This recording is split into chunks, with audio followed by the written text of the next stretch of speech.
এই গল্পটি সম্পূর্ণরূপে কল্পনাপ্রসূত। এর সাথে কোনো বাস্তব ব্যক্তি, ঘটনা বা স্থানের মিলিয়ে দেওয়া ঠিক নয়। কোনো চরিত্র বা ঘটনার সাথে বাস্তব জীবনের কোনো মিল থাকলে তা সম্পূর্ণরূপে কাকতালীয়। এই গল্পের উদ্দেশ্য শুধুমাত্র বিনোদন। নমস্কার বন্ধুরা, আমি রূপম আর আপনারা শুনছেন রূপম স্টোরি লাইন্স। আজ আমাদের বিশেষ নিবেদন শ্মশানের ওপারের ছায়া। বন্ধুরা, গল্প শুরু করার আগে একটি বিশেষ অনুরোধ, আপনারা যদি আমার চ্যানেলে নতুন হয়ে থাকেন তাহলে অবশ্যই চ্যানেলটা সাবস্ক্রাইব করে রাখবেন, যাতে পরের এরকম আরও নতুন নতুন গল্প শুনতে পারেন। গল্পটা শুরু হচ্ছে, শুনতে থাকুন। অধ্যায় ১। অদ্ভুত চিঠি। পশ্চিমবঙ্গের বীরভূম জেলার এক ছোট্ট গ্রাম, নাম কুয়াশাপুর। চারদিকে শাল আর মহুয়ার জঙ্গল। গ্রামের পাশ দিয়ে বয়ে গেছে অজয় নদী। দিনের বেলা জায়গাটা শান্ত, সুন্দর আর নিরীহ মনে হলেও রাত নামলেই যেন পুরো পরিবেশ বদলে যায়। বিশেষ করে গ্রামের শেষ প্রান্তের পুরনো শ্মশানঘাটটা নিয়েছিল অসংখ্য ভয়ঙ্কর গল্প। গ্রামের মানুষ সূর্য ডোবার পর ওই দিকে যেত না। কেউ বলতো সেখানে মৃত মানুষের কান্না শোনা যায়, কেউ বলতো আগুন ছাড়াই চিতা জ্বলে ওঠে, আবার কেউ বলতো শ্মশানের ওপারে নাকি একটা ছায়া ঘুরে বেড়ায়।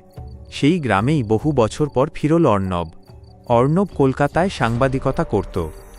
রহস্য আর অদ্ভুত ঘটনার প্রতি তার আগ্রহ ছিল ছোটবেলা থেকেই।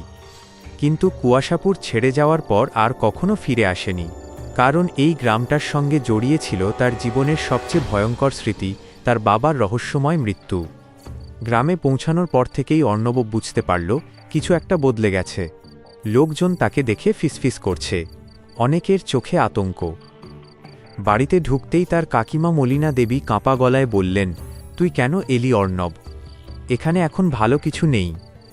অর্ণব অবাক হয়ে জিজ্ঞেস করল, কি হয়েছে কাকিমা? মলিনা দেবী উত্তর দেওয়ার আগেই বাইরে হঠাৎ ঝড় শুরু হলো। জানলার কপাট ঠকঠক শব্দ করতে লাগল। ঠিক তখনই দরজার নিচ দিয়ে একটা পুরনো হলদেটে খাম ভেসে এল।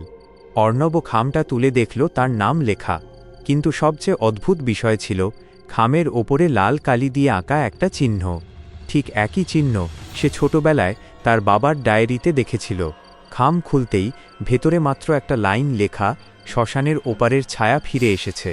অর্ণবের শরীর ঠান্ডা হয়ে গেল, কারণ এই একই কথাটা তার বাবা মৃত্যুর আগের রাতে বলেছিলেন। অধ্যায় ২। রাতের কান্না। সেই রাতেই অর্ণব ঘুমোতে পারল না। বাইরে ঝড়, বৃষ্টি আর দূরে কোথাও শিয়ালের ডাক মিলেমিশে এক অদ্ভুত পরিবেশ তৈরি করেছিল। রাত প্রায় ২টো নাগাদ হঠাৎ সে একটা কান্নার শব্দ শুনতে পেল।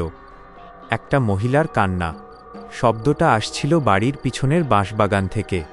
অর্ণব টর্চ নিয়ে বেরিয়ে গেল। চারদিক কুয়াশায় ঢাকা, বাতাসে কেমন একটা পোড়া গন্ধ।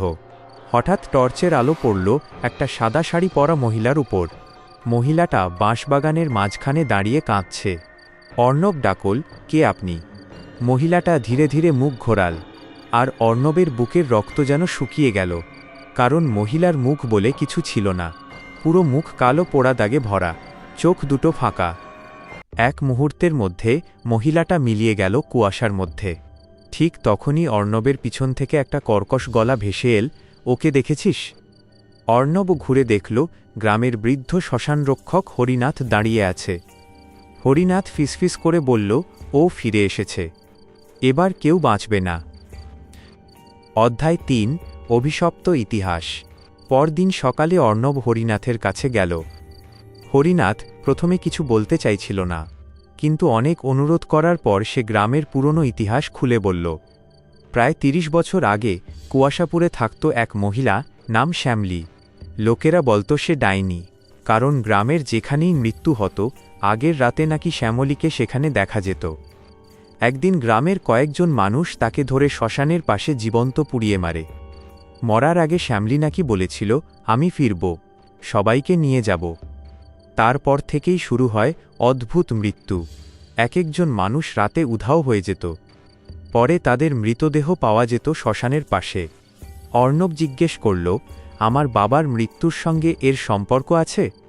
হরিনাথ কিছুক্ষণ চুপ থেকে বলল, তোর বাবা সত্যিটা জানত, তাই ওকে মরতে হয়েছিল। অধ্যায় ৪। নিষিদ্ধ ডায়েরি।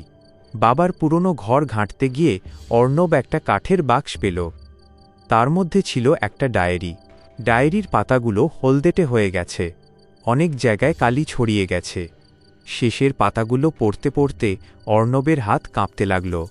শ্যামলী নির্দোষ ছিল। গ্রামের লোকেরা ভুল করেছিল। আসল অশুভ শক্তি এখনও বেঁচে আছে। শ্মশানের ওপারে যা আছে সেটা মানুষ নয়।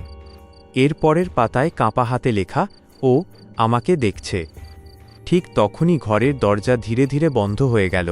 চারদিক অন্ধকার। অর্ণব স্পষ্ট শুনতে পেল কারো ফিসফিসানি, সত্যিটা জানিস না। অধ্যায় 5, শ্মশানের রাত। সেই রাতেই অর্ণব সিদ্ধান্ত নিল, সত্যিটা জানতে হলে তাকে শ্মশানে যেতেই হবে।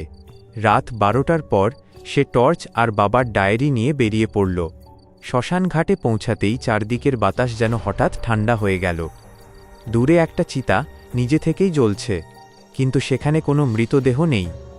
হঠাৎ অর্ণব দেখতে পেল অনেকগুলো ছায়া দাঁড়িয়ে আছে গাছের নিচে। তারা সবাই তার দিকে তাকিয়ে। ধীরে ধীরে ছায়াগুলো এগিয়ে আসতে লাগল। অর্ণব দৌড়াতে গিয়েও থেমে গেল, কারণ সেই ছায়াগুলোর মধ্যে একজন ছিল তার বাবা। পোড়া মুখে দাঁড়িয়ে ফিসফিস করে বলল, পালিয়ে যা অর্ণব। তারপরই পুরো শ্মশান কেঁপে উঠল। মাটির নিচ থেকে যেন কেউ চিৎকার করছে। হঠাৎ অর্ণবের সামনে আবির্ভূত হলো একটা বিশাল কালো ছায়া, দুটি জ্বলন্ত লাল চোখ, আর সেই কর্কশ গলা, আমাকে কেন জাগালে? অধ্যায় 6, শেষ সত্য। অর্ণব বুঝতে পারল শ্যামলী নয়, আসল অভিশাপ অন্য কিছু। বহু বছর আগে শ্মশানের নিচে এক অশুভ শক্তিকে বন্দী করা হয়েছিল।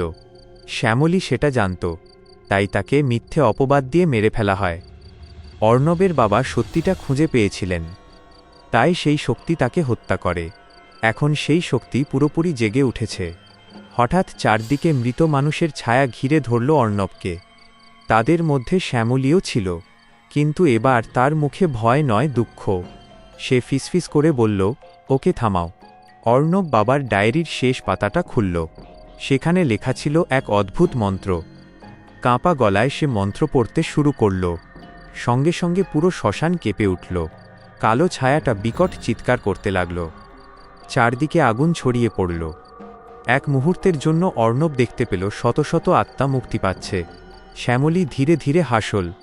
তারপর সব অন্ধকার হয়ে গেল। উপসংহার।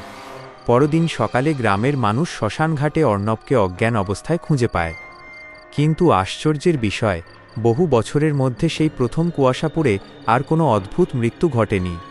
শুধু মাঝে মাঝে গভীর রাতে গ্রামের মানুষ বলে, অজয় নদীর ধারে নাকি এখনও একটা সাদা ছায়া দাঁড়িয়ে থাকে। তবে এবার তার চোখে আর রাগ নেই, শুধু এক অদ্ভুত শান্তি। বন্ধুরা, শেষ হলো আজকের গল্পটা আপনাদের কেমন লাগলো অবশ্যই কমেন্টে জানাবেন। যদি ভালো লাগে অবশ্যই ভিডিওটা লাইক করবেন, আর আমাদের চ্যানেলে নতুন না থাকলে অবশ্যই চ্যানেলটা সাবস্ক্রাইব করে রাখবেন এরকম আরও নতুন নতুন গল্প শোনার জন্য। আজকের মতো এখানেই রাখছি। পরের দিন দেখা যাচ্ছে একটা ধামাকাদার নতুন গল্পের সাথে। ততক্ষণের জন্য সবাই সুস্থ থাকবেন, ভালো থাকবেন, আর অবশ্যই রূপমের স্টোরি লাইন শুনতে থাকুন। ধন্যবাদ।